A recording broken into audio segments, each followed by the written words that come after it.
We're heading for the northern Tongan Island group of Vava'u, the scene shortly of a week of historic festivities and ceremonies.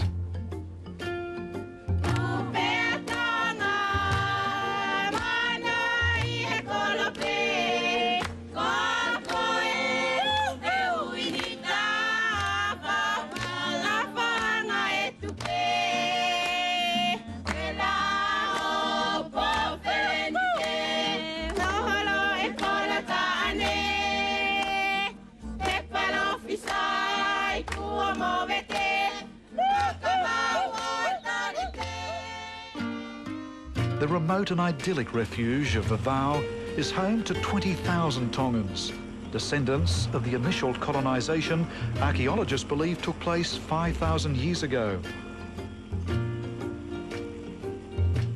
Here, the spectacular port of refuge is credited as the best haven for yachties in the Pacific, while fishermen reel in record hauls every day.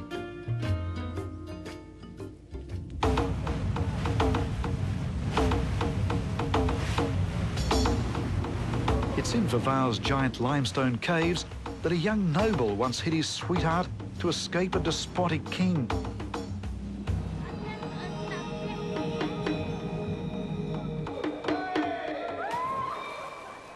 These days, Tongan choirs sing for a far more benevolent monarchy.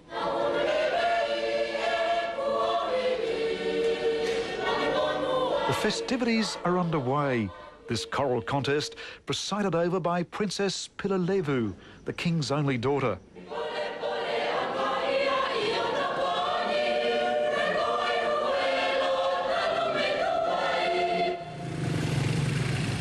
This is the prelude to the opening of the annual agricultural show, an event that comes to a complete standstill as Tonga's royal head of state makes a ceremonial arrival. King Tupou IV has been in power since 1967, following the death of his mother, Queen Salote. Although at 74 years old and with weak eyesight, he now has to wear a pair of ski glasses to cut down glare. Most of the Tongan royal family have gathered for this state occasion. Queen Mata Aho,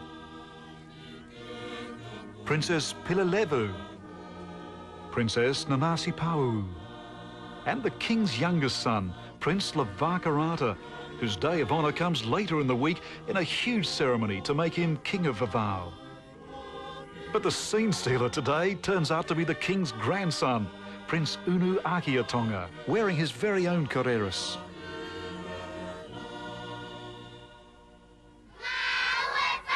What follows are performances by Vava'u's foremost dancers and singers.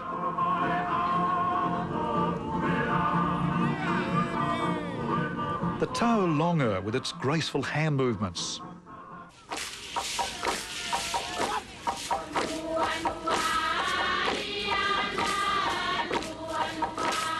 And the outrageously colourful but seldom seen Sika dance. For centuries, Tongan warriors paddled war canoes throughout Fiji and Western Polynesia, psyching themselves up with this dance as they expanded their empire.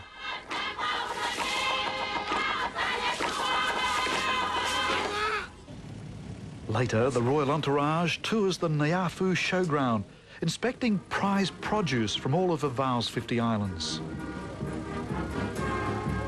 With King Tupou chauffeured while his family walks, I learn the legend of Tongan royalty. As with the Incas, Tongans profess that their first sovereign came to Earth 10 centuries ago as the direct offspring of a solar deity, uniting with a beautiful young earthling to give birth to the first in a long line of kings and queens.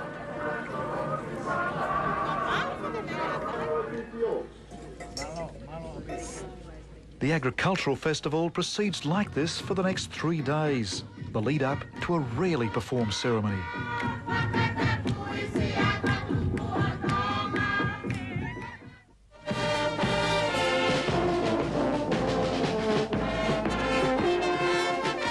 Vava'u's biggest day this century begins with an impromptu street procession led by one of Tonga's many whakaletis, born a man but reared as a woman. This group are marching across Niafu to see the final day of the agricultural show, which will involve a series of competitions. The fastest basket weaver,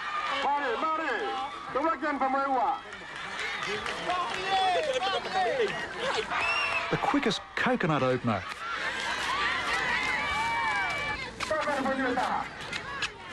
and the first person to climb to the top of a coconut tree.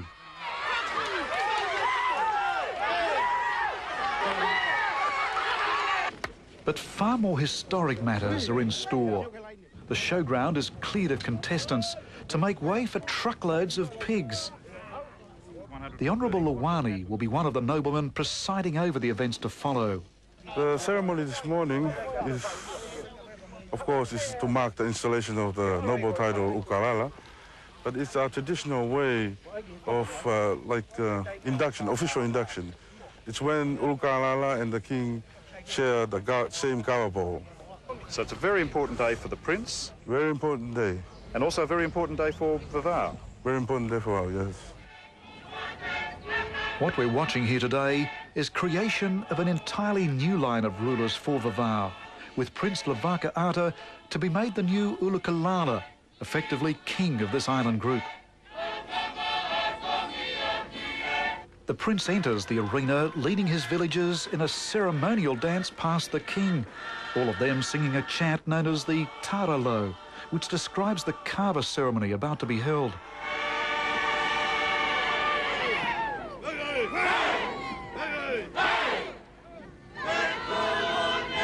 Vava'u has been ruled by the semi-independent kings of the Ulukalala family until the last of them died 20 years ago, with King Tupou today creating a new line of the Ulukalala family by appointing his youngest son to this title.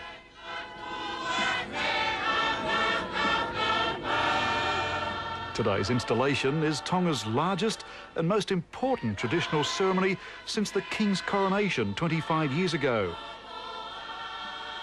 Both the prince and his wife, Princess Vava'u, are descended from noble leaders of the old Ulukalala family.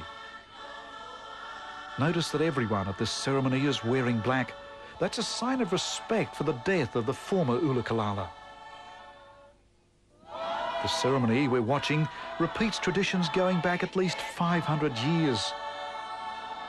This day-long ceremony is presided over by King Tupou, sitting alone in his tent. At the other end of the showground, his son, the prince.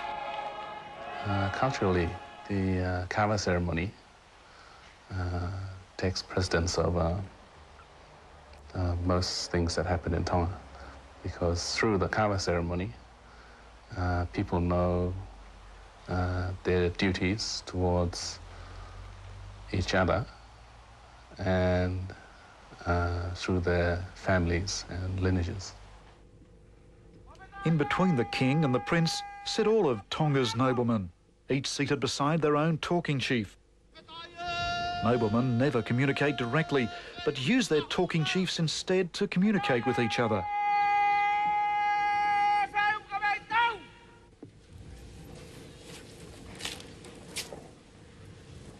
The kava plant, a form of peppermint, is then brought into the showground. Its branches ceremoniously removed and roots taken to be crushed in a bowl.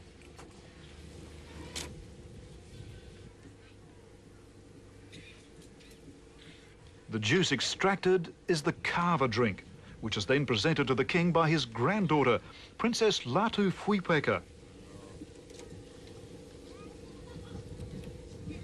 The kava is then presented to the prince by the grandson of the last Ulukalala. The very act of sipping this kava by the king and his son signifies that the prince has now become the Ulukalala of Vava'u. Even though you're given a title, the Ukalala title, I was given this title several years ago, it doesn't actually become finalized until you saw me take that drink of kava. Afterwards, the prince, now known as Prince Ulukalala, will celebrate with members of his own village before sailing off as head of the Tongan Navy.